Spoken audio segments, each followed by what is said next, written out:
inondation compétence bi kenn transféré wu ko dama bëgg mu leer. ndax nit ñaa ngi ñuy déglu. ministère des inondations mooy gérer inondation ñun gérer wuñ ko mais ñun si suñu wàllu bopp mais déglu waaw may ma tuuti rek foofu ma leeral ko ndax auditeurs yi c'est important ñun gérer wuñu inondation ministre bi moo koy gérer mais en tant que le maire de la commune.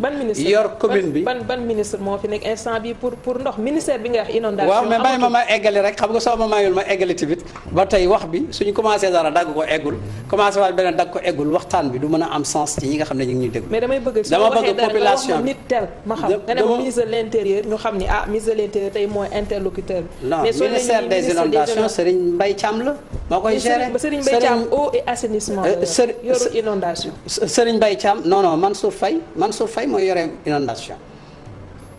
Mansour Faye changé nañ ko Mansour Faye leneen la yor léegi inondation bañ ko fi taxawal ba Khadim Diop yoroon ministère bi ba ñu paree dañ ko dissoudre ministère boobu amatul. tey interlocuteur bu nit yi soxla pour ministère des inondations moom ak ministère de l'eau et de l'assainissement ki ko yor léegi moom moo yor inondation yi moo koy gérer.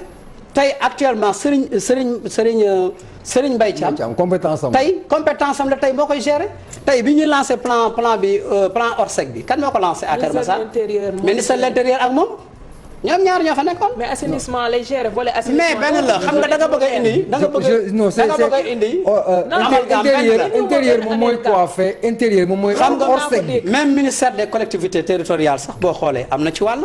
ndax même projet bii ñuy def tey ñun en tant que maire collectivité territoriale kan moo ñu gérer le ministère des collectivités territoriales.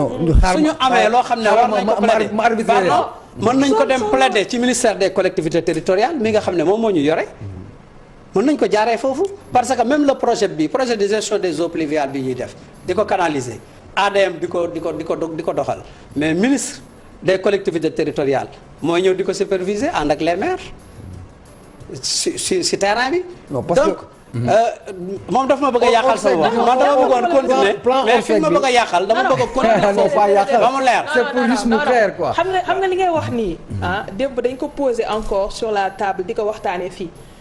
tey bu ñuy wax inondation ministère de l'intérieur ministère de l'urbanisme ministère tel direction yi nga xamante ne dañ koy gérer dafa bëri alors que il fut un moment où président dafa désigner benn nit ne ko yaay coordonné lii yëpp ci affaire inondation nga xam ne tey bu ñu waxee dinañ ne tey ci kii lañ mën a dal mais tey dañoo bàyyi nit ki ministère bu nekk am na ci wàll foofu laay waxee ma ne ndax am ngeen interlocuteur boo xam ne tey bu ñu ne inondation kooku la ñuy ne kii moo war a ay interlocuteur